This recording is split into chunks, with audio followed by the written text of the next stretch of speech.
Welcome to the Terrible Podcast with your hosts from SteelersDepot.com, where you can find all your latest and greatest Steelers news. It's Dave Bryant and Alex Kozora, always lit, talking Steelers.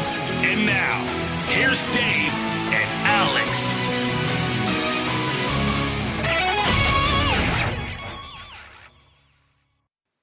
Welcome to the Terrible Podcast, Season 11, Episode 1. He's Dave Bryant, I'm Alex Kozora, SteelersDepot.com. Glad you are here with us, Steelers Nation. Dave, it is technically day one of training camp, though. This one feels very, very different.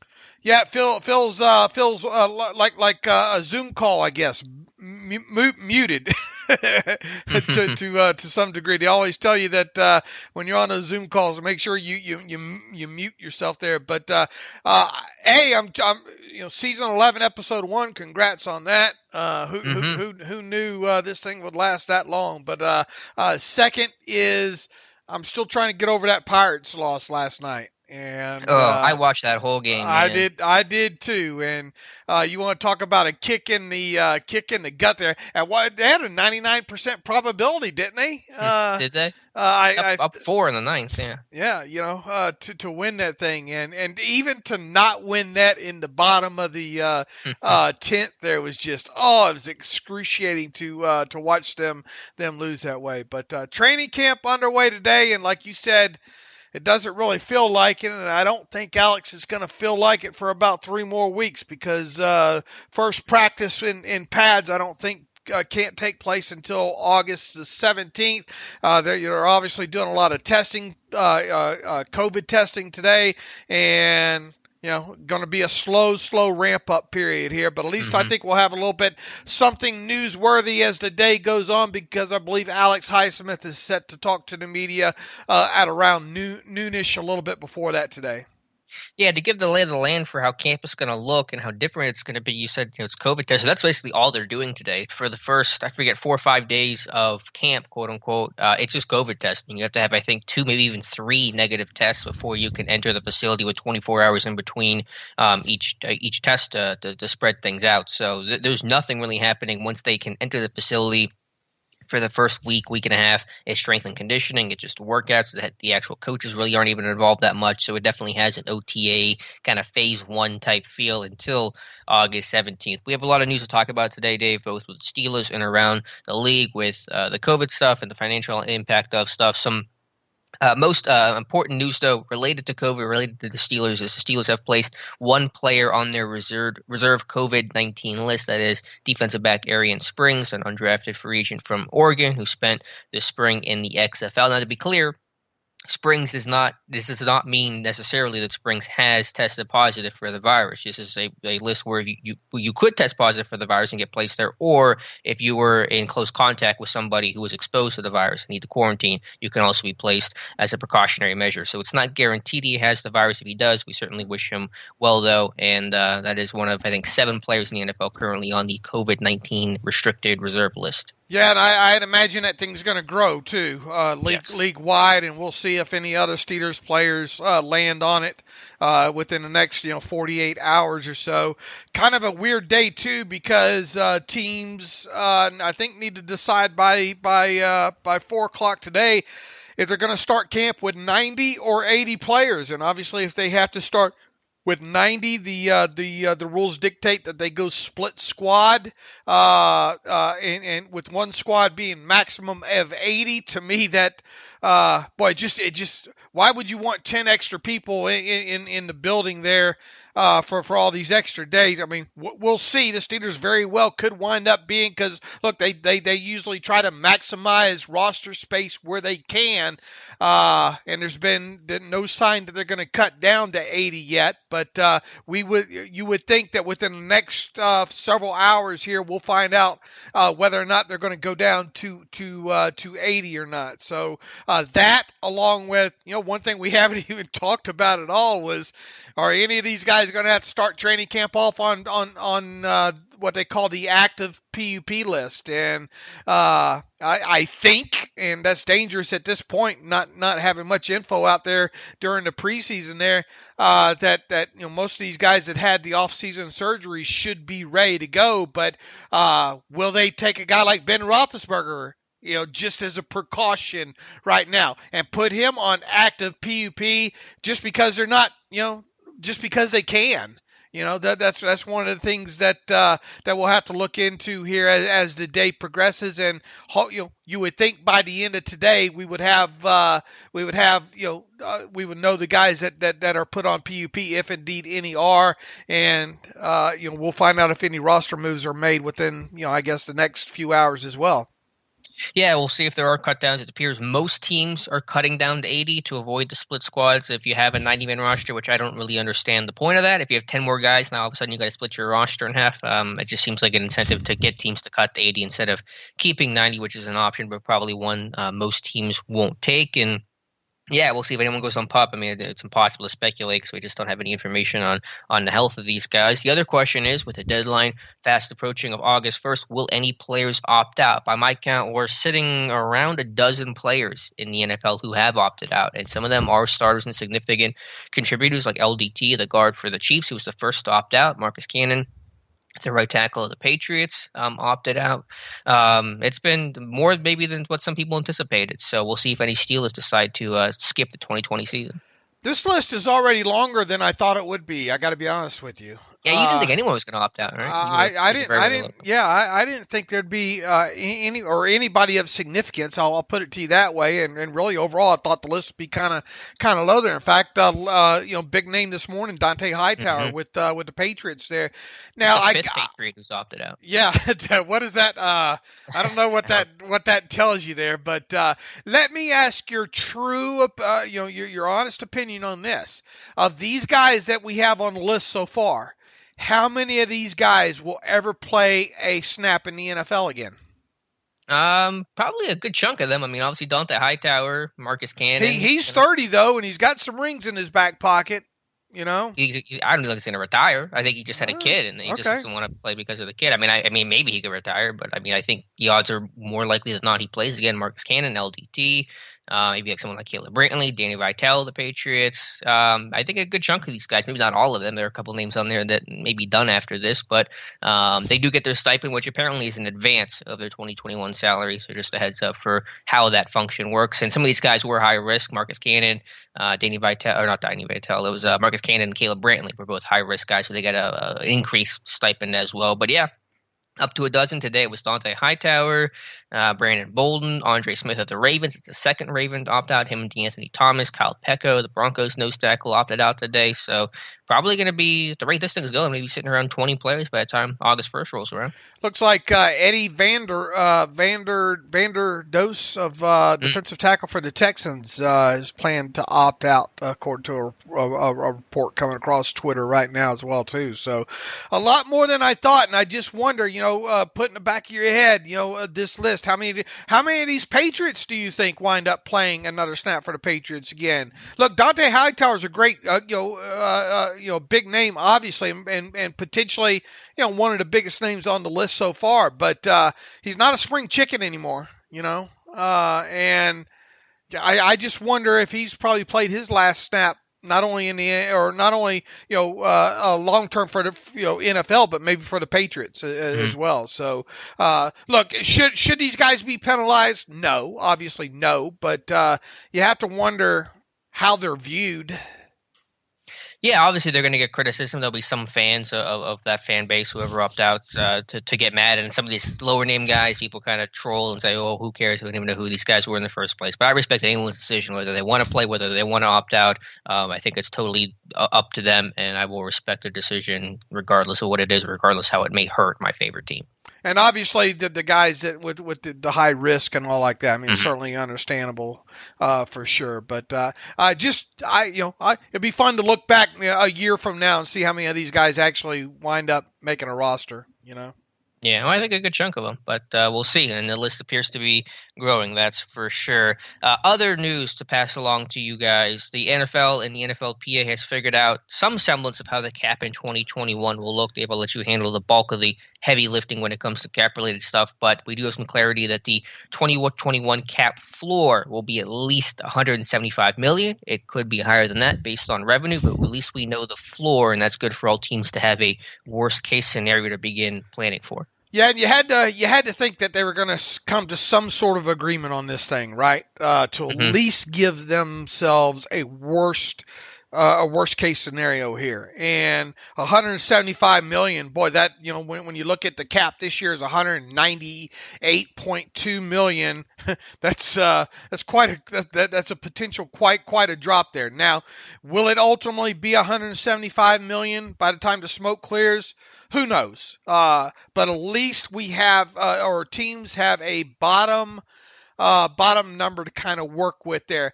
My view, and I'm always an optimist when it comes to these kind of things and negotiations, and especially when the owner's side is in on them, is this was a carefully selected number, thinking, oh my God, this is absolutely worst case scenario that if nobody reports to the games and just everything just goes wrong, this is the worst case scenario here. So that leads me to wonder, what could the number potentially come in at? And I have a funny feeling that by the time the dust settles, it's going to be closer to the 2020 number, which is 198.2 million, than it will be 175 million. Now, can it obviously be higher than that? Yes. We'll just have to see how the season progresses. But for now, and for speculating out how this affects teams like the Steelers, you had no choice but to use 175 million because right.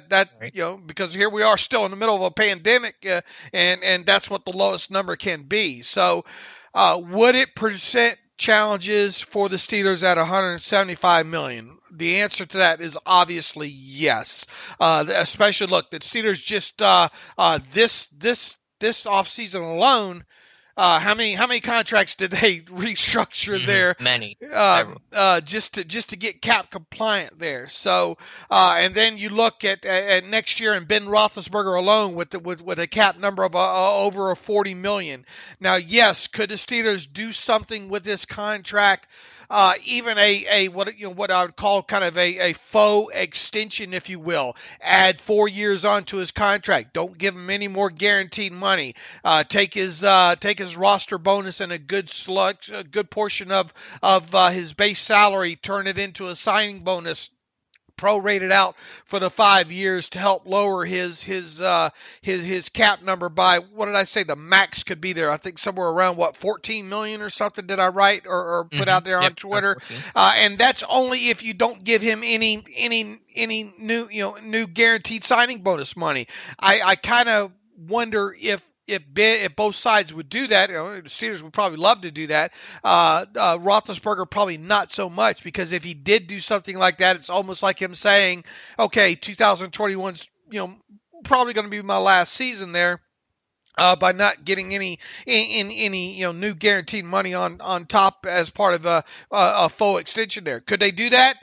Sure. Could they do just a regular extension and kind of save a little bit of cap space that way? Absolutely, they could. But obviously, you're not going to save. The shorter the extension is, and the more money he gets, as a signing bonus as part of that extension, would be less than the 14 million in cap charge that you're going to save, because look, he's already got over $20 million in bonus proration alone in the 2021 column, and that's not going anywhere at all. You can't move that to a different column. So at most, like I said, via an extension, for Roethlisberger next March would be a savings of 14 million, and that's only if they added on false years and didn't give him more money. So really, how much money are you looking at potentially saving with him? Maybe $10 million realistically in cap space.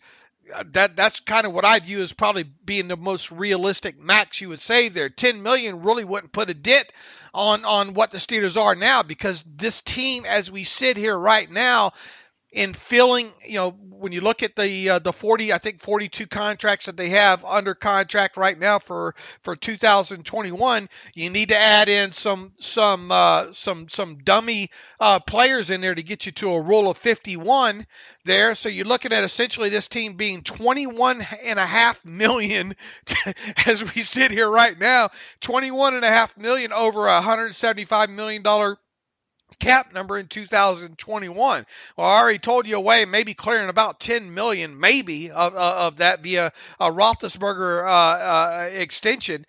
How else are you gonna trim money? And by the way, this does not count any rookie class signing bonuses or anything along those lines there. It doesn't count for any other restructures, which and it doesn't account for a guy like Cameron Hayward maybe signing an extension and having a big number to throw on top of that you'd have to work around next year on top of there. So I think you could build a real quick candidate list to be salary cap casualties there, and I think that list would include Vance McDonald, Vince Williams, even Stefan Wisniewski. Who knows? Eric Ebron, depending on how his 2020 season goes. I know it's blasphemous to say right now, but Joe Hayden could potentially be a cap casualty next come March, depending on how his 2020 season plays out there as well too. So definitely going to be a challenge to work around. Now, I've seen people say, well, this is that cap hell that the Steelers put themselves up to being in. Well, nobody predicts a pandemic to happen, and nobody predicts the cap to go backwards $20-something million. There's just no way to predict that kind of stuff. So would it be challenging for this team? Absolutely, and we haven't even touched on yet. The players scheduled to be unrestricted free agents, right? Which there are many. Go through that list.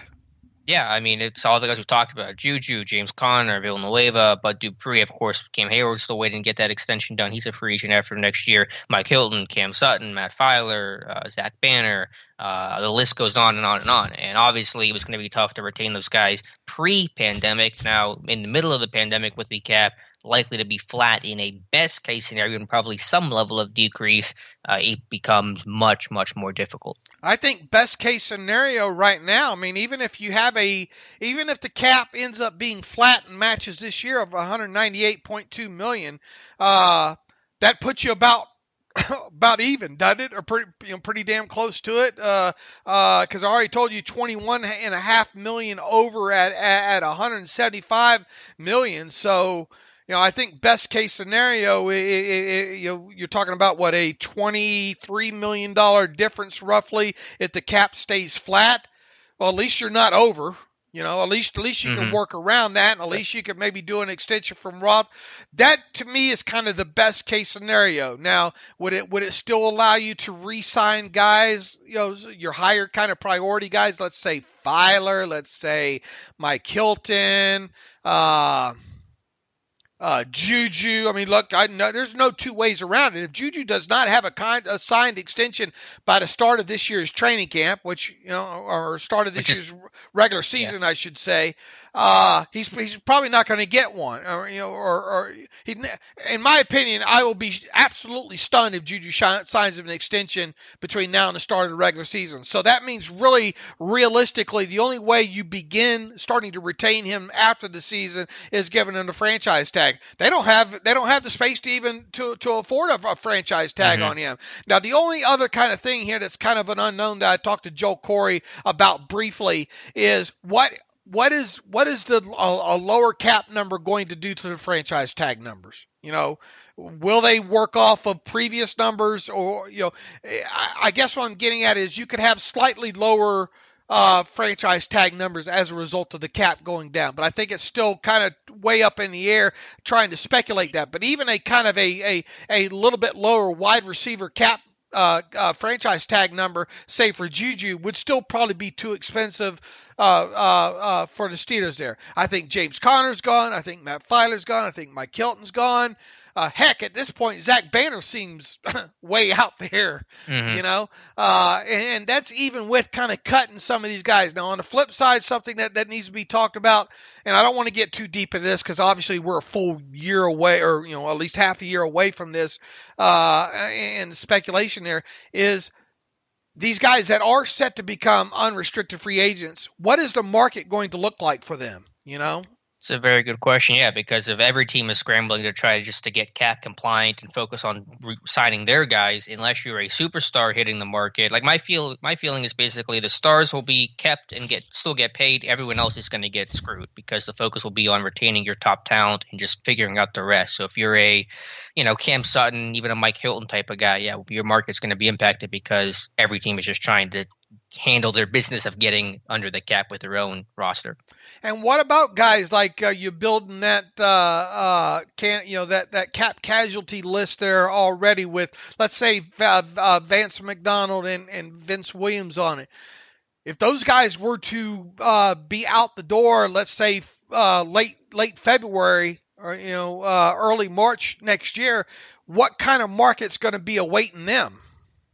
Not a happy one, not for their wallets. It's gonna be pretty minimal. And I think that when you talk about cap casualties and guys who could be on the chopping block to free up space, my first thought goes to that tight end room with McDonald and Ebron. And of course, we'll have to see what kind of seasons they have. But given the one and done nature of recent Steelers free agents not named Steven Nelson and Vance's age, contract, and overall durability concerns, it's possible that both those guys, certainly a good chance one of those guys, will not be part of the 2021 Steelers. And you're right. There is a decent chance. Look, I mean, you got and Ebron, every snap going to make a difference for him that he plays this year. And can he show enough to live up to the kind of salary that he's set to earn, in 2021? So I think there is a decent chance that both McDonald and Ebron are out the door come the start of the new league year in March. I wouldn't run to the bank and bet on that, but I think there is a decent chance that happens. Now,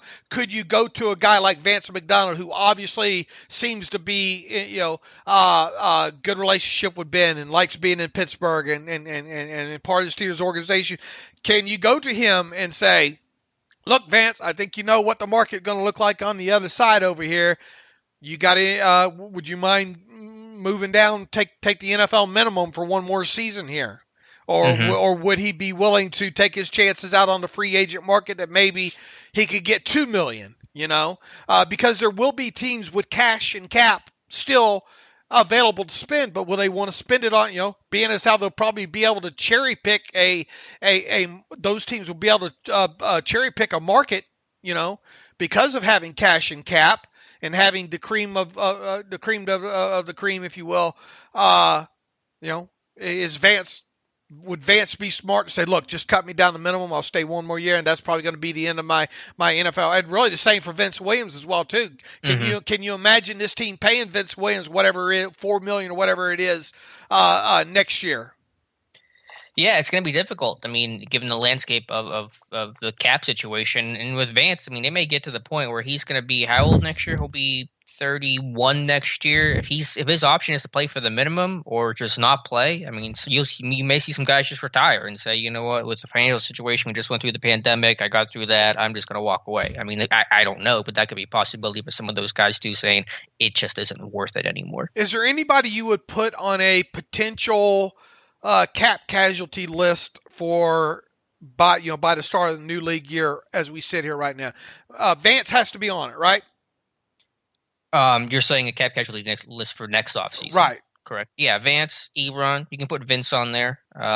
Those are Hayden. That's going to ruffle some feathers, and obviously, as you said, it's going to be dependent on what happens this season. But I think Vance, Ebron, Vince are like the obvious three cap casualties for next year. And probably ruffle a few more feathers, or maybe not. To it potentially.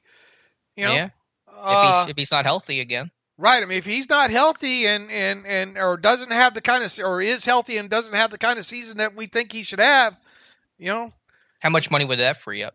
What's he scheduled to earn? Like $9 million or something like that? 9-10 million. I'll have to look real quick while we're talking about it here. My thought is if he's healthy, he's going to play well, but obviously the health has always been the big caveat attached to him, and last year was frustrating because he was playing so well, and then he has that season-ending pec injury, I believe it was. So, yeah, he would save a lot of money, and then, of course, the question off of all this here's what I wrote up on him, and he's under contract through 2022, so really, I think only an injury is the kind of thing that could send him out the door, because I think you only save, by the time the dead money factors in here, $3 million in cap space with him in 2021, and that's pre-roster displacement on top of it. So you're looking at what, $2.5 million in savings. So it would have to really be disastrous.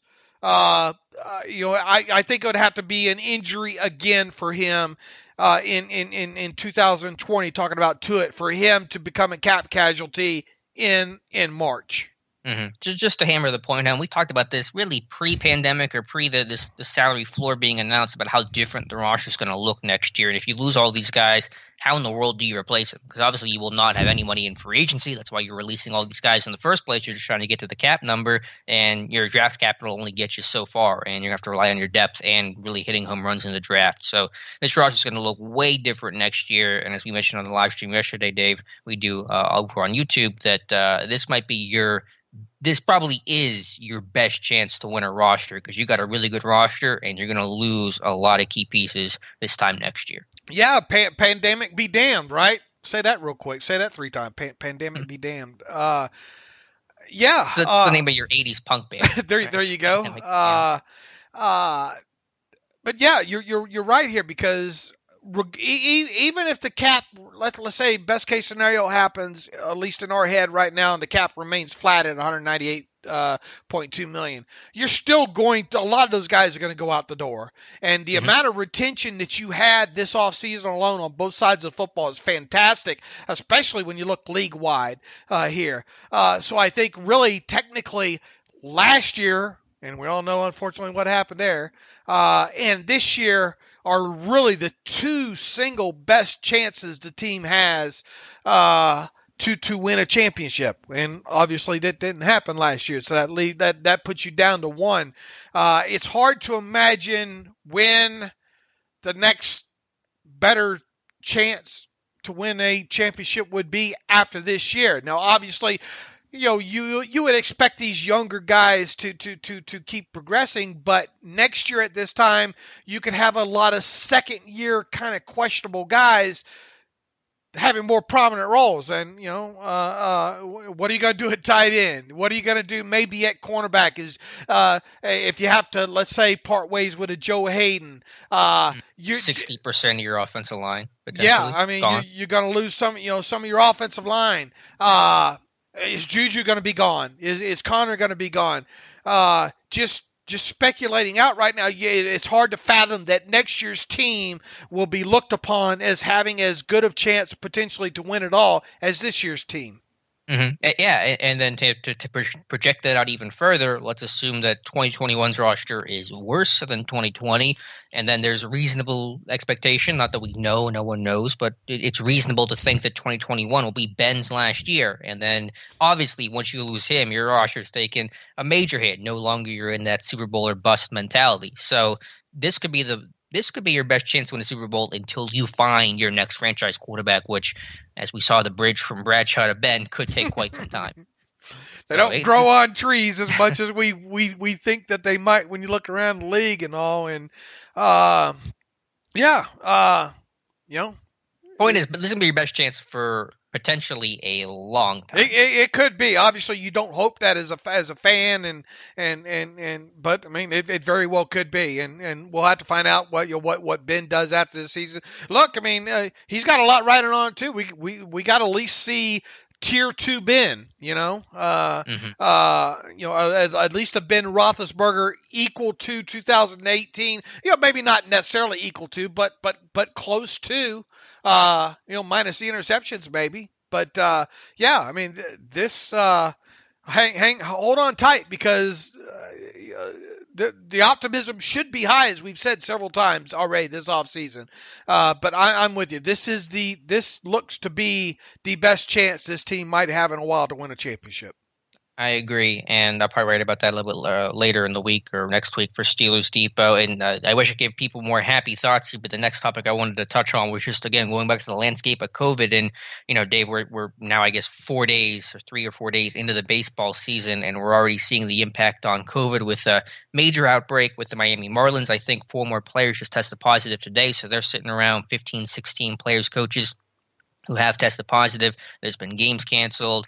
You got Phillies, Yankees canceled. I mean, you have just a lot of, obviously, domino effect whenever you have one team that can't play right now as they try to disinfect the clubhouse and just try to figure out what the heck to do. And so we're already seeing how quickly things can spread, how quickly the sports landscape can change. And MLB is trying to trudge through. I think that's what Rob Manfred, the commissioner, said yesterday. But that is a reality the NFL is looking at and will potentially have to face at some point, where if there's an outbreak for one team, the big impact that's going to have not only on that team but the rest of the league is that domino effect. How much leeway do they have in how many games are they trying to play 60 games in how many days for MLB? It's like 65 days. It's very few off days. So there's I mean, they're already eating into a couple of these teams are already eating into. I can't imagine that the Marlins are going to play tonight, right? No, I think they're not playing tonight. I believe the Yankees game has been postponed too, if I'm reading my information correct. So that's 2 games each that those teams have lost, right? And the teams that they're playing. Right. I think there was, I don't know if this was said outright, but an idea of it's okay if all teams don't play the same number of games in baseball. It'll be like the strike year when they came back. It'll just go off a win percentage. So some teams may play 58, some teams may play 55, but if they're all kind of in the same area, MLB will just deal with it. Yeah, but what's the breaking point where you? Well, sure, right? Yeah, I mean that's what we're talking about right now. Is this probably won't be the last outbreak. I mean, just the circumstances of the situation is weird in the first place. A couple of days ago, Marlins knew several players had tested positive. They held a players meeting, decided to play. They informed the Phillies, I guess, which was the most minor of courtesies, but how the Marlins played that game, knowing that several players had already tested positive, more players were getting tested, is beyond me. And you see the impact of that with now Phillies players getting sick, tons of Marlins players getting sick. It is chaos. And look, I mean, the NFL doesn't have a bubble. In other words, we're going to see guys coming on and off this COVID list, aren't we? Yes, it's going to be, and I read about this a couple weeks ago, how the biggest challenge that these teams were going to face, these leagues were going to face, was how you deal with positive tests and the chaos that it is going to wreak whenever you have even just 1 or 2, but certainly when you have massive outbreaks like you're getting right now. And I understand, MLB, NFL bubble may not have been a feasible thing, but there's also a question of, is the only way to play sports right now with a bubble? Because you're seeing NBA, WNBA, MLS, NHL, their bubble's working. Now, I think the bubble goes 1 of 2 ways. Either it goes really well, where you contain the virus and nothing gets in, or it goes really poorly, where someone goes in and spreads it and everyone gets it and your league shuts down. But the bubble may be the only really viable way to have a shot to work sports this year. And the thing about the COVID list, once again, it does not necessarily mean that the player has it, but could have come in contact. I mean, they're just these players. How much do you trust these players to being responsible to take it to the house? And right. Then there's a rule against that. Right. Well, once again, though, on top of it, though, is you can't control what your significant other does. To a point there, human error is going to get involved here. Yeah, and the real big thing is you have to have quicker test results. I know they'll get their test results in like a day or 2, but that may not even be quick enough for them to be able to get a handle on these potential outbreaks. And once a guy goes on the COVID-19 list, it'll be interesting to see what the average return time is from that list. Mm-hmm. Well, as you tweeted out yesterday, there was a protocol. Basically, if you're put on that list, well, if you test positive, again, the COVID list does not necessarily mean you test positive, but if you did, you're going to be out at least a week, even if you're asymptomatic, because you have to have no symptoms for 5 days. You got to pass at least 2 tests that come back negative, and that's going to take about 7 days. If you have symptoms, you're probably out at least 10 days. So essentially, my thought is if you test positive, you're going to miss a week of action. It's going to be about 7 days for you minimum to come back. And I would assume that they have to prove to the league a positive test in order to flip guys back and forth to a COVID list. Yeah, I imagine there's some, but I don't think any team, as much as teams try to game the system, would not try to abuse it in this sense, and given the circumstances. But yeah, I just worry about when these positive tests come up, and it's not only just the one-off test, but it is the outbreak. Again, the Marlins. I mean, their team, they don't even have a team right now. What happens if the Steelers' offensive line is an outbreak on a Saturday, the day before a game? How in the world are you supposed to handle that? You can't play a game that way, and so that's the reality the MLB is facing again. A couple days into their season, and a reality the NFL is probably going to face at some point. The only good news is, I said this before, Dave, at least the NFL is going second. They're kind of sitting back a little bit and watching how other sports leagues are trying to function and can at least adjust and make sure they don't make the mistakes that those teams and those leagues are making. From where we sit right now, do you think there'll be a NFL game canceled this year? It's hard to say no at this point. I mean, it's just the reality of it. I mean, with this thing spreading, and again, all it's going to take is one outbreak with one team, and because you can't play a game if there's a whole room that gets COVID or has to go be quarantined, how do you play that game? I'm asking that semi-rhetorically, but also semi-not. Right. I mean, so probably I don't know. I think they're going to play. I think they're going to play week 1, and they're going to try to get the season going. But where it's going to go from there, I have no idea. All right, back to real quick on where now knowing what the cap is right now, or worst case scenario for the cap floor in 2021, and obviously look there, any other losses above and beyond sounds like will be worked out, against the cap over time. Once again, that's worst case scenario. We'll have to see if attendance and look, you want to do your part, go out and buy Direct TV and Game Pass and go buy you a couple of jerseys and those kind of things. I'm sure the NFL owners would appreciate that. But anyway, in all seriousness, something we've been talking about most of the offseason here, the guy that's been in the crosshairs as possible extension for the Steelers this offseason, Cameron Hayward. Is there any doubt in your mind, or is there any non-doubt in your mind that Cameron Hayward won't be extended by the start of the regular season? My belief is that he still will, just because it's so hard to see Cam Hayward playing for someone else other than the Steelers. I think there's obviously a mutual agreement. They both want to get this deal done. Maybe there's a little more doubt just given the landscape of everything going about the cap situation for next year, but I still think at the end of the day a deal gets done. I do too. I don't see. I will still, and I've written this all offseason. I will be shocked if they don't get a deal done with him, because if they don't, then that almost guarantees that you have to place a franchise tag on him to retain him after the season, at least to get you some time to talk about a new contract, right? And money they may not have the ability to tag him next year. Right. And Lord knows, I think you could probably say, look, well, let's wait till after the season and before the tag, we'll get this thing hammered out after the Super Bowl and before the start of the new league year in March. I think that's just so dangerous to do. I don't think you can go, either side can go on a handshake as far as that. Which tells you that a deal will get done between now and the start of the regular season.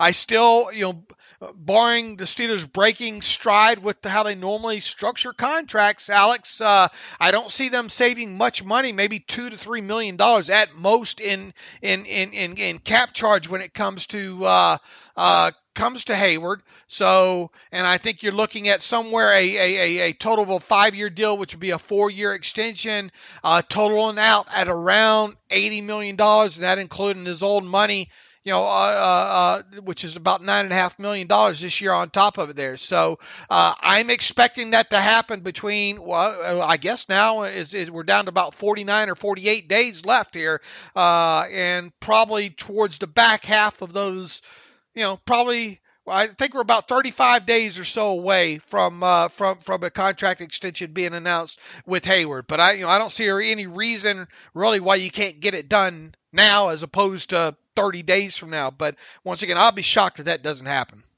Yeah, I still think it is going to happen. I think it's what both sides want, and whenever you have obviously both sides wanting to get a deal done, you're going to get a deal done. Cowboys receiver just opted out, an undrafted free agent, and Steven Nelson says his COVID test was a piece of cake. So, good update there. Have you had that done yet? Have you had any testing done?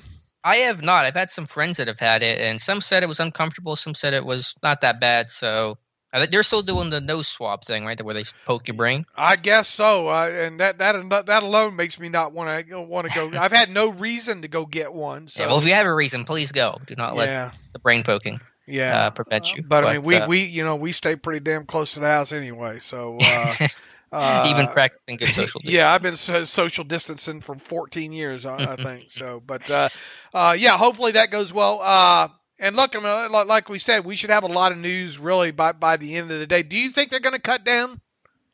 Well, do they have to cut down? Is it either or? Is it today or is it by the 17th? Or can you cut down 3 days from now? Can you cut down after COVID test and just kind of get an idea of who's available to you or not? I guess technically you could cut down 3 days from now. It's just that you still have to observe some sort of split squad thing. In other words, you can't have. Well, how does that affect the next? Because they're just doing testing the next 4 or 5 days. So how does that affect the split squad? I guess it just the amount of guys that you can have in the building at a time. Okay. So I guess this is all kind of new, not reading the complete language on it makes it kind of hard to decipher here. But because my thought was you could just do it anytime before the 17th.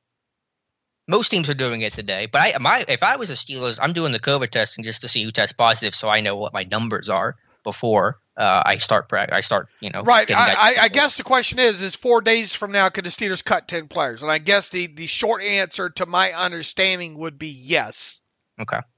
That's my understanding too. I don't think that they're going to hold 90 for a whole lot longer, but I don't know if it's going to happen today. I would wait and get your test results back and get an idea. Maybe if you have 3 or 4 guys at one position that test positive, you may want to. That's going to influence who you. Because basically when you cut to 80, you're just trying to figure out a numbers game. Just figuring out guys who are going to be available to you. What your depth needs to be. Now let me ask this, and I haven't researched this, and I probably should have. I just don't have enough hours in a day to do it. But is there a concern from some of these teams that by carrying that extra roster, one of those guys on the fringe starts counting up the room and says, you know what, maybe I need to take an opt out and get at least a little bit of pay that I normally wouldn't have gotten. Well, I'm sure if you're in that consideration of being cut, that thought's already in your head right now. Here's my question. Okay, we know that stipend is in advance for next year. What if you just don't make a team again? Do you have to? RG3 said you have to pay that money back. Is that true? I don't. I think, and this is dangerous once again, if it's a medical condition, I don't think you have to pay it back. But if it's a voluntary one, $150,000. If it's a voluntary, I think you might have to. How do they expect that player to pay it back? With what money? I don't know. If he doesn't make a roster again, I don't know. Unanswered questions. But yeah, I think you're seeing some starters sit there, or guys with families that are starters more established saying we're not going to take the risk, and some fringe guys saying, you know what, my odds of making this team already are very slim given the circumstances. No preseason, no training camp in a recognizable form. I'm just gonna leave. I'm just gonna take the money. I mean, if you're a fringe one of them offensive linemen right now, and or one of them wide receivers, you're counting up that room. You have a chance maybe at what's the low stipend in 150? 150,000. Yeah. That 150,000 is starting to look pretty damn good. It is. Yeah. I mean, if my options are get fired or I get to quit and get 150K, I know which one I'm taking. But once again, I guess it depends too. I think their contract obviously would toll. Now, if they came back and then got cut again, I don't know how you'd go about having to get that back from them. Yeah. So I haven't dug. I mean, there's so many layers to this thing already that have been created that were unexpected layers, and it usually takes me a couple of times through reading this stuff to digest it all. Yeah, so we'll see. Again, I mean, I think they're going to cut to 80 at some point. I think most teams are going to do that. I think once basically the split squad thing becomes a real factor, once you go like strength and conditioning, they're going to cut to 80. But I think they may want to wait on the COVID testing to at least just kind of figure out where they're at, who's available, who's not, and go from there. That's my guess. And I don't think players on, or no, I do think players on the COVID IR count against your roster limit, I believe. Right. They do not, yeah. And there's They no do. minimum. Oh, they do? I think they do. Okay.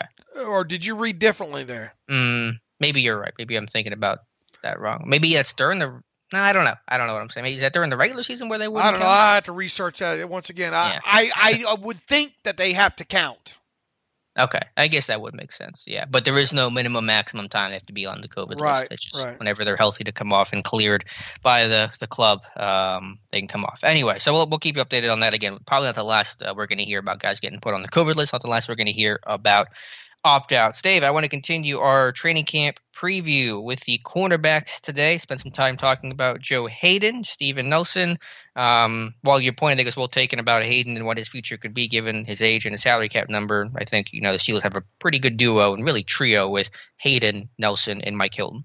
Yes, I do. If this if this group can stay healthy and play anywhere close to the level, along with the pass rush that this team had last year, this is going to be a good bunch. Time and time again, we talk about rush and coverage going hand in hand, or at least Tomlin does. I'm a firm believer in that as well. Eddie Goldman has informed the team that his plans to opt out due to health concerns. That's a big loss. For the Bears. That's one of the top defensive tackles in the league there. So that's coming across. Boy, a lot more of these guys are opting out than I definitely thought they would. But back to the starting three there. Yeah, Mike Hilton, obviously one of the best. The guy is so underrated just from a timing blitz aspect off the edge. Now, had teams like the Ravens caught up with him a little bit? Maybe. But for the most part, this is a guy that you can do a lot of things with off the edge with Mike Hilton in the slot. And look, he is probably, arguably, but in consideration of one of the best run defending nickel cornerbacks in the league. I'd be hard pressed to name you a guy that's as good, if not better. I would say him and Kenny Moore, the Colts, are top two. Right. And Kenny Moore got paid. I think, was it last offseason? Moore got paid there. But, this is a guy that not afraid to stick his face in the fan. We obviously saw firsthand what Nelson and Hayden can do together. Another year working together, communicating, along with having guys in the back end like Edmonds and Minkah Fitzpatrick obviously helped those guys tremendously. There's not a lot not to like about those three. Yeah, both playing really well. Hayden had such a strong year last year. Being healthy for a whole offseason during the season was critical for him. Nelson's consistency was the surprising part to me. He was kind of a feast-famine guy at KC, but just the week-in, week-out consistency. Both those guys play hard against pass, obviously, but their tackling ability to come up and support the run are phenomenal. Some of the best for outside cornerbacks in football. Hilton, with his feel and timing for as a blitzer, and obviously what he does against the run, and he can still cover too, obviously. And you have good depth behind him with Cam Sutton, who I think is obviously going to be able to work the slot, work in dime packages, which is what he was doing last year, the back half of last year. And I still think should be the next man up as an outside corner above Justin Lane, but we'll see if the team agrees with that or not. Yeah, look, I mean, last we saw really Justin Lane was in the preseason there. He was getting cooked. It wasn't pretty there. Not a lot. And look, I mean, not having this offseason, several of the guys on this roster that you wish would have had some semblance of an OTA or something here, you didn't get. And he's definitely one of those guys. And he's been kind of a fringe, kind of questionable long-term guy anyway, because of the kind of the path that he took. at Michigan State there. So yeah, the jury's still. That's one guy I had circled. Really looking forward to see what happens this offseason, and nothing's happened there. So it's kind of hard, I would think, to expect this guy to leapfrog a guy like Cameron Sutton, a guy that you trust. Cameron Sutton can obviously play outside and inside if the need arises. Obviously has a fair amount of snaps already underneath his belt at the NFL level, whereas Justin Lane does not. Now, Justin Lane, in the meantime, going to give you some stuff as a gunner, right, on special teams. But if things work out the way that we think and hope, maybe, and pray that they'll work out, Justin Lane probably not going to play too many defensive snaps in 2020. Yeah, if he can play zero, I'll be happy. Not slight against Lane, but that just means everyone stayed healthy and played well, and there wasn't a need for Lane to have any sort of role in defense. Yeah, he'll be a gunner. He'll probably be a starting gunner. He played well, replacing Artie Burns the last 6 weeks or so of last season. I think it's going to be Lane and Claypool, probably your starting gunners to begin week 1. But yeah, I mean, if we don't have to see him on defense, I'll consider that a victory. Boy, once you get past those 5, though, hard to find a 6. You got any darts? Well, I mean, again, had there been a normal offseason, a guy like Trayon Bandy, I had on my initial 53 back in the spring, that would have been great. But it's just hard for those guys to prove themselves. Same with Alexander Myers and Pierre and all those guys. Even a guy in Myers who you would. You think that the Steelers like because of the path that he's had to take and all so far. Still don't know jack about him right yet. At least on our end, other than his college tape there. He's good at standing around at training camp for 3 days last year. That's my scouting report on him. Bandy, it's easy to get excited about him potentially as. It's unfair to say the next Mike Hilton because there's quite a gap in there. But if there's anybody that he might remind you of, it's Mike Hilton. Yeah, he's got that same wiry mosquito, slot corner, pest kind of guy that can be physical and play the run. Yeah, this is a guy that'll come up and hit you, in any situation. Now, he likes to stand over people a little bit too long and talk about it, I think. But a guy that you would at least think, too, even a little bit on the smaller size, that you could get some semblance maybe of a special team snap out of him here and there. Should the need arise because of his physicality. But once you get past him, good Lord. I mean, Aryan Springs, look, I mean, he's obviously on the COVID list. That's just another strike that's going to hurt against him. And he's more of maybe kind of one of those tweener guys anyway, coming out of Oregon, probably more best suited, I would think, to play in the slot. James Pierre, just know really hardly nothing about other than him being a bigger kid, probably better suited to play on the outside out of Florida Atlantic there. And we already named off Myers as the other guy there. So Breon Borders is another guy, but once again, a little bit older. I think has spent a little bit of time maybe in on a practice squad or something, but not a lot over to work with there overall. Mm-hmm. So once you get past the top 5, if you're going to keep a 6th, it's hard to predict who that 6 will be. I would still probably give if I'm keeping 6. Just deductive reasoning, I would probably go with Bandy, but that would just be a guess. Yeah, I mean, I think it's more likely they keep 5. I know they had 6 last year, and that's kind of the direction they've trended towards. But I think it's more likely you do 5 corners and 5 safeties. And again, 16 practice squad spots. You can put a lot of these guys on the practice squad and let them compete and learn about them throughout the season. Right. All right, so that is the cornerback room. Let's see. I had my 53-man roster prediction. Speaking of, talking about the roster and the layout, I had that come out yesterday on Steelers Depot. Let me go ahead and pull up the roster. There really was only one change from the spring, at least when it comes to the 53. That was me putting Kozora Skipper on the roster and taking Trayon Bandy, speaking of cornerbacks, off the roster, putting him on the practice squad. So I think basically all of our roster predictions are going to look pretty similar because it's just hard to really have a different take. And certainly this may be my last roster prediction because I'm not going to have any information to alter another one unless there's an injury or illness. Yeah, I think probably injuries or something or a cut might cause us to alter it, but there will be no weekly ones starting like we normally do when we have preseason games to work off of and all like that. So look, we're going to be sitting in the dark here until August. Continue sitting in the dark until like August 17th, and even then, reading what the media will be allowed to do once the 17th rolls around. It sounds like not all the media will be allowed to go to Heinz Field, which is quite obvious. And how close will they be? Will they be allowed down on the field? Probably not, right? And as we've said several times, kind of hard to trust what most of them write or report anyway, if you will. So we're going to be continue to be in the dark for most of the rest of this offseason here. Now back to the 53 and yours. Was Paxton Lynch new, or did you have him on the last one? No, I had Paxton on the last one too. Okay.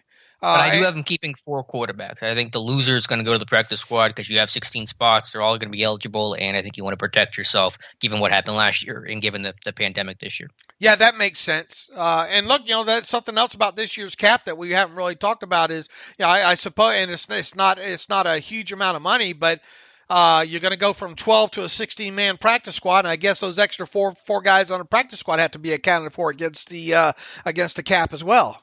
So that's just something else to keep in mind here. I was hoping maybe by this afternoon to have a cut list to work around, but if not by this weekend, I'll probably have my last kind of, if you will, pre-training camp 53-man roster. But once again, I mean, how there's not going to be significant changes on mine. I don't think either, other than maybe maybe switching off one of these wide receivers and maybe playing with a cornerback situation there, but there's not going to be many changes other than my first one that's several months old by now. Yeah, I think we're all in that camp right now. I have also on Steelers Depot an interview with former Steelers fullback Roosevelt Nix today, just going through his time with the Steelers, how things ended. And he did talk about his knee injury. He says he got hurt in week 1 against the Patriots last year. They didn't even know he was hurt, so that's not the reason why he didn't play any snaps at fullback. He was trying to rehab. He suffered another injury because he was rehabbing so hard, kind of rushed things back and had to shut things down for the year. So that's kind of what happened to end his time in Pittsburgh. Unfortunately, asked for his release after they signed Derek Watt, and now he's with the Colts. So we wish him good luck with Indy. Did he indeed ask for his release? Yes, he did. Confirmed that. Yeah. And how did he? I'd imagine because look, there was that point in the middle of the season where he just didn't look like the same guy as the lead blocker. So that it's obvious he was troubled by that knee even once he started playing again. Yeah, and I think there was, he says, quote, had to do some rehab, came back, suffered a surrounding injury that wasn't the initial injury. At that point in time, I had already been working out, and I had to take it slow. I was trying to come back moving too fast. So it sounds like he didn't re-injure the same initial injury, but had an injury related to that in his rehab, and just basically rushed it, was not healthy, and had to shut things down, unfortunately. Right. Boy, we got a lot of great moments on tape from him, don't we? Mm-hmm. Yeah, a lot of fun there to watch him. So good luck to Roosevelt Nix. Again, you can check out that interview and my conversation with Roosevelt Nix over on Steelers Depot. Dave, anything else you want to talk about before we get to some reader emails? No, I think that's the bulk of it. What do you think about Stephon Tuitt and saying that let it be known that he will not be kneeling during the anthem? I mean, to me, when it comes to kneeling, it's your own personal choice. As long as I don't think you shame anybody for their decision and misinterpret the reasons for why someone wants to kneel or not kneel, I'm fine with it. So I don't really have a big problem with it as long as he's not, trying to shame somebody who wants to kneel and express themselves in that peaceful protest kind of way. So, I'm fine with whatever players want to do. Do you think they'll by the time it's shakes out? Do you think that the decision will be those that want to kneel, and I'm only talking about the Steelers here, can kneel, or do you think they're going to take the? Obviously, if you got one guy already saying that he's not going to kneel, and if they're going to do the team aspect there, right, then you would think that nobody's going to be kneel, or will they just stay in the locker? You get where I'm going sure. here? Yeah, I know, because what Marquise Pouncey said, we have to do whatever we decide. It has to be united, and so I don't know, how that's going to conflict. And obviously, it's Alejandro Villanueva. We all know about, his, background and being as an Army Ranger. So I don't know what they're going to do. I respect anyone's decision, what they want to do, and as long as I think you don't shame anybody for wanting to kneel or wanting to stand during the anthem, and you understand someone's point of view. Then I'm fine with it. I don't know what the team's going to do. I imagine some players will kneel. Maybe it'll be a certain group in one section. I obviously I don't know what's going to happen. I just want there to be football and anthem be played, and we'll cross that bridge when we come to it. Do you think he thought it would him putting that on Twitter yesterday would have made him as big a story as even Fox News wrote about it? Do you think he knew that going into it? I don't know. I'm guessing his thought process was not, okay, this will get like 50,000 likes and 10,000 retweets and be on Fox News and be a central story. But I think you have to kind of know if you're talking about those things on social media, you're gonna get noticed when you say those things, rightly or wrongly. All right, what else do we have to cover today? Let me scroll through the list here. I think that's about everything, Dave. I'm just trying to go down. We talk about all the player opt-outs. Again, we'll see if any Steelers opt out. Again, players have until August 1st to do that. They'll get a $150,000 stipend. If they're not high risk, if they are high risk, they get $350,000. Martavis Bryant has not yet reapplied for reinstatement. So there's your very brief Martavis Bryant update. And there was a report a couple weeks ago that he had, right, from a blue check mark on Twitter, so we take that for what it's worth. Yeah, I don't accept Martavis. It don't matter. For Pittsburgh, it certainly does not matter. Yeah, don't draft Martavis Bryant in fantasy this year. That's all I can tell you. Let's see here. I guess we'll get to some emails here. This one says COVID testing from Charles, or Melvin, I should say, from Virginia. Let's see. Big fan. I visit your site every day and never miss a podcast. I rarely feel the need to visit Steelers.com because I find everything I need from you gents. Well, thank you for that. I live and work in Virginia, and we routinely have coworkers tested at work, and it usually takes 3 to 6 days to get results. Will the results from team testing be immediate, or will there be a delay? Just wondering about the logistics. My understanding, the NFL is going through a national lab. It'll take about 24 hours to get test results. So somewhere in between. But that's still 24 hours. That's still a good amount of time there. Right. So test, go home, and lock the door. Yeah. So that's going to be the difficulty, is just waiting on test results, having some uncertainty. Again, it's going to be a mess. Absolutely, it is. Let's see here. Austin Hackett writes in, hey guys, Austin out of Denver. Thanks as always for taking my question and the great content you and the Steelers Depot team have put out this offseason. Thank you for that, Austin. My question is regarding some of the discussion from Friday's show on the inside linebacker group, specifically with Devin Bush going into this year. I know you guys both pointed to him being the every down linebacker and green dot guy this year. In a normal offseason, I'd really feel comfortable with him taking on that role, but I do wonder how he'll be impacted by the lack of offseason and now no preseason. I wonder if the coaches will feel he's ready to be the play caller Monday night against the Giants week 1. This isn't intended as an indictment on Devin Bush. I love the pick last year, even trading up for him. But I remember they were trying him as the play caller in minicamp last year, yet it doesn't seem like the coaches felt he was ready for that once the season started. Also curious if you guys have charting on his blitzing from last year. I thought he was his best trait coming out of Michigan, but he didn't make the impact there I thought he might last year. Do you guys think that was lack of success with his pass rush or lack of opportunity? Thanks as always for your insight. Look, I think a guy when it comes to blitzing, you probably most athletic of the bunch. You probably want him on coverage more than you do rushing the quarterback. And also, if you have Vince Williams on the field, Vince is a good blitzer rusher, if you will, especially in those green dogs type situations of getting after and taking on those running backs and destroying them. So I'm not overly concerned. I don't know if you have the charting available at the push of the button right here on Devin Bush last season, but what about the rest of it and the green dot? I do have the charting up. I have him down for 30 blitz attempts last year, only 2 pressures. So that was something in his wheelhouse. So Don Brown at Michigan used him really effectively as a blitzer. I think hopefully that can be something that'll be expanded. Point taken, yeah. I mean, obviously with your pass rush you already have, your true pass rushers, you probably have to do it less. But Keith Butler's always done a great job of getting those linebackers free in the B gap, whether that's Vince Williams, who's got 17.5 career sacks, I think 4th most by a Steelers off-ball linebacker in history. So I want to see Bush blitz a little bit more next season. I think he will. Obviously, just playing more will give more opportunities to do that. To the first point about play calling, yeah, that's going to be the biggest thing. That'll be the biggest challenge and biggest change really for year 2 for Devin Bush, is becoming the play caller, becoming the central communicator for this defense. The lack of an offseason certainly hurts him, but I mean the dude got a pretty good crash course of the NFL, playing 700 snaps last year, so that should be enough, and then still have training camp to pick things up and kind of assume that role of being the play caller. So I mean, if he wants to be the every down guy, that's what every down guy's got to do. They got to be able to run the defense. Yeah, hey, look, I mean, are you concerned though about him missing this time?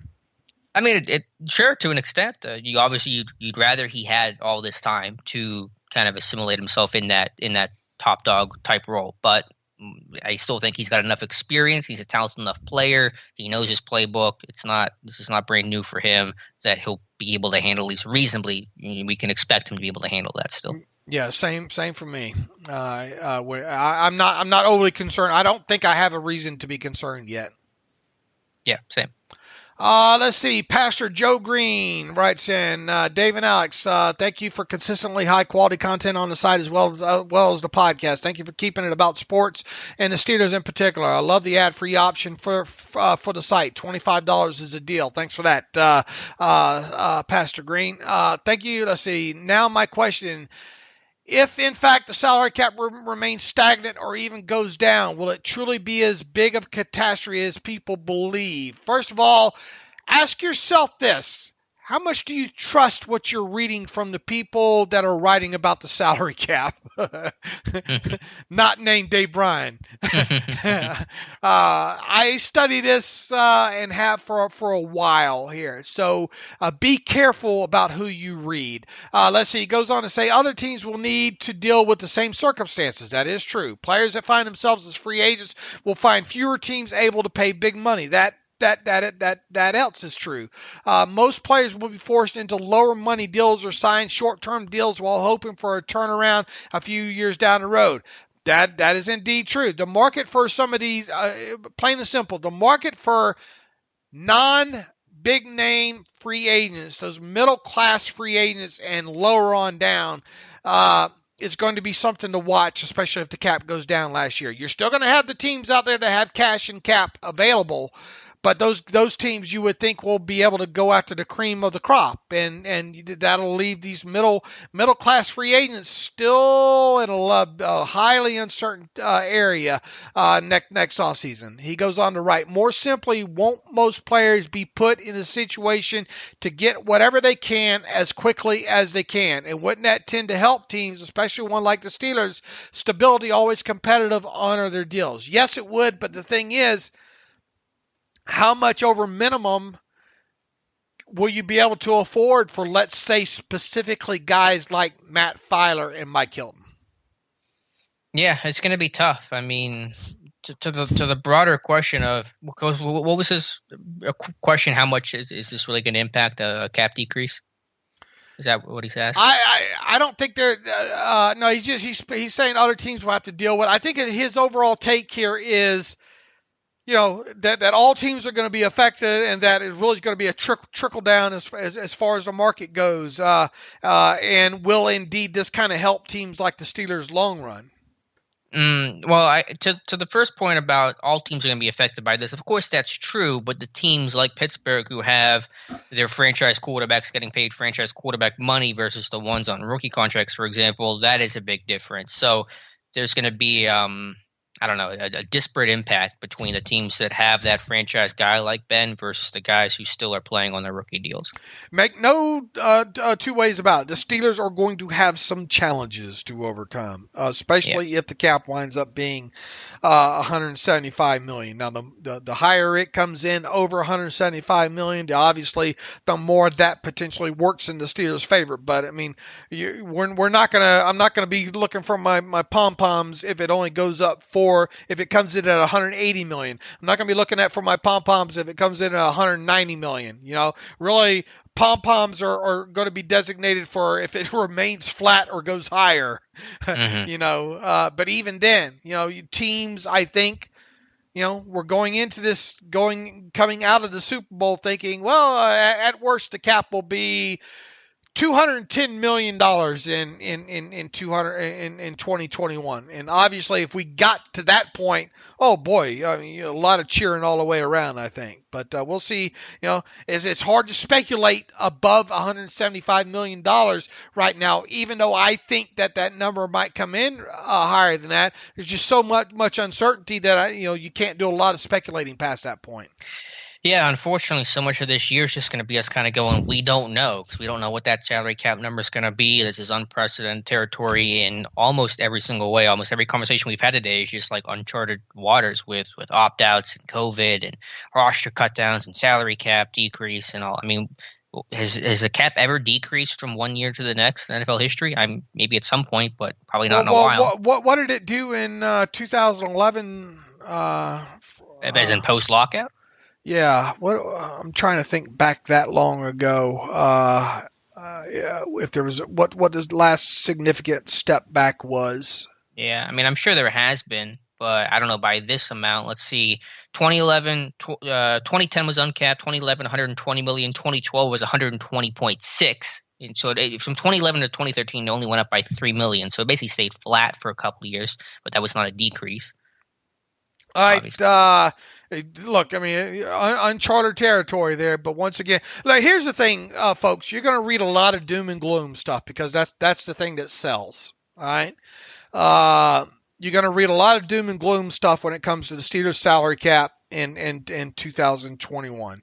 I have already written probably the best piece that people will find out there, and I'm not trying to be an ass by saying that. It's just, as my history in doing this based on what the cap projection is and how the Steelers operate, I think it's the best look at what you're going to get here right now for so much uncertainty out there. Now, it's going to be fluid as things go along. Look, I mean, you signed Cameron Hayward to a long-term extension. We'll have to see what the cap number is for him in 2021, what kind of mechanism there is via a roster bonus that can be converted into signing bonus for restructure purposes moving forward here on top of it. So there's going to be some moving parts on this thing and how attendance goes and how the pandemic seems to be affecting this. We're not going to know deep down inside. There might be some things as the season goes along. Well, the owners are no longer concerned about the salary cap in 2021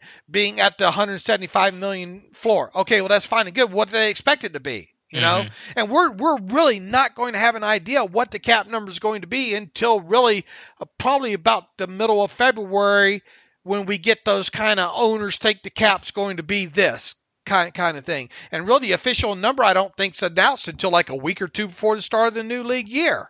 Right. On top of there. So a lot, and who's to say, Alex, that after the 2020 season ends, late part of February, when they get into those first set of owners meetings, that they don't relook at this, both sides, and say, look, there's no, do you guys want the cap to be this low? Both sides, and it cost all these jobs. Can we maybe, re-examine this and maybe eat some of these losses? We got a better idea what the TV money is going to be, blah, blah, blah, and work out some sort of other agreement there. I will warn everybody right now that there's going to be a lot of doom and gloom written about the 2021 Steelers based on cap. Well, that's true, and I've already seen it, but it's hard to be optimistic about the situation right now if you're any team, especially Pittsburgh. I have gone as far as writing in my article that there will be some challenges, and there's no two ways about it. There will be challenges. Now, how much massaging can they do, especially on a guy like Roethlisberger, other restructures, they'll find a way. But look, I think going into this anyway, Alex, I mean, it was going to be tough for the Steelers retain many or any of their unrestricted free agents, and this was before we even got into talking about $175 million possible 2021 cap number. Right, but now we're talking about not keeping maybe any of those guys and cutting guys that you didn't plan on cutting. Yeah, McDonald's and Vince Williams, I don't think anybody long run going to lose a lot of sleep over that, though. Yeah, but if it's just in the combination of, okay, you just lost, a couple linemen, a couple corners, Juju, Connor, now you're cutting tight ends and trying to replace all that. I don't know. It's hard for me to feel too optimistic about that. No, you're right. I mean, who knows what's going to happen? We know the floor, and that's it, and that's all we know right now. We'll have to go through the season, and that's where my focus is at. But like I said, this roster is going to look a whole lot different next year. I think as we laid out earlier, this is the best roster you're probably going to have for quite some time. Sean Schaefer writes in with a salary cap question. Hey, guys, longtime listener. With all the issues with the salary cap in 2021, rookies and cheaper players will be a must next year. I looked on OTC, but couldn't figure out what draft picks do we have in 2021 to restock our roster, and what possible comp picks are we looking at getting? Well, the comp question we kind of already got a good idea on, right? Yeah, let me pull up Nick Cortez' article just to make sure I get the accurate information from his projections. Fourth and a sixth rounder is the current projection from over the cap. All right, and obviously, what does this team look like in draft picks? They don't have a fifth because they traded that for Chris Wormley. They have obviously they get a first round pick back next year, so they have the fourth, the sixth. Do I have the layout of the draft picks right now? I don't at the moment. But, they have more draft capital this year than last year, or this upcoming year than this previous year, I should say. Right. And looking at it real quick, I'll run down let's see. They got a first round pick, obviously, next year. And let me find out the rest of the first, second, third. 2 fourths, no fifth, 2 sixths, and then maybe something like that. They get a 7th round from Tampa, Gerald Hawkins deal, I think. All right, a first round, a second round, a third round, a fourth round plus a fourth compensatory, right? Mm-hmm. So no fifth, 2 sixths, 2 sevenths, and 2 sevenths. Right, because that's a Hawkins deal from Tampa last year. And again, the comp is obviously not set in stone, but that's the projection. So, yeah, that's a decent draft haul. All right, so that's where they sit there. And as far as the cap goes, stay tuned. We will be talking on and off of that as we need to there. Let's see, what else do we have here? Todd writes in, thanks always for a great job. Let's see, what day was this? This came in on a Friday. I think this came in after our podcast. Thanks for always great job you guys do for Steeler fans and football in general. Do you know if players opt out of the season, what will their stipend be based on? Everyone is such a varied salary scale. Also, for players that are simply on the team, do they have a salary during the offseason? Most players get game checks, so I wonder what the other 27 or 37 players get during this time. They just get basic per diem kind of stuff. In other words, if a guy is on your roster, let's say a undrafted rookie free agent, and he's scheduled to get a minimum base salary of $610,000, he's got to make the roster before he starts getting that. Other than that, he's just getting per diem type pay in the meantime, and obviously whatever signing bonus he got, if he did get one. And to the first part of the question, the stipend is pretty simple for players who are not high risk. The NFL has laid out what physical conditions you have to be considered high risk. If you are not, you get a $150,000 stipend. If you are high risk, you get $350,000. So it does not really matter how much you're making, what your situation is right now, star or not. Those are the two buckets of the stipend you're going to fall into. All right, NFLPA, 107 total player positives during the offseason, with 21 total player positives since players began to report to training camp so far. I imagine that number will continue to go up a little bit here in the next few days. Yeah, because that 21 is basically the rookies and like the Chiefs and Texans who came in early, and now you're getting everyone reporting starting today, and so you should see that number jump significantly over the next 48 hours.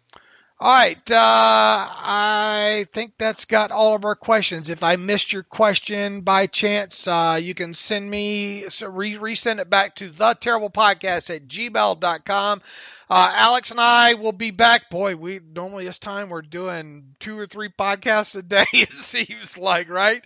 With 2 more players just opted out, by the way. Saints tight end Cole Wick and Titans offensive lineman Anthony McKinney. So we're already getting close to 20 of these guys. Wow. All right, we will be back to recap and look, just pay close attention to Steelers Depot the rest of this week, because you have, as we mentioned, you got Alex Highsmith, I believe, is supposed to talk to the media today via Zoom call. On Wednesday, I think you have, who did I say? Randy Fietner on Wednesday.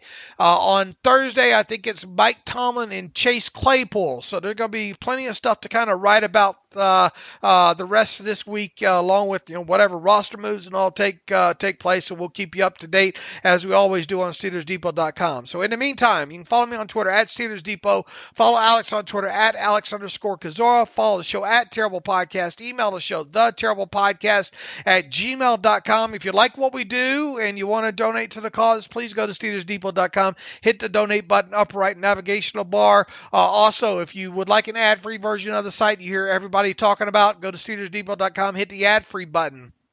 Upper right navigational bar. For $25, you can have for 1 calendar year an ad-free version of the site. I think that's got it, Alex. Until Friday, as always, thanks for listening to the Terrible Podcast with Dave and Alex.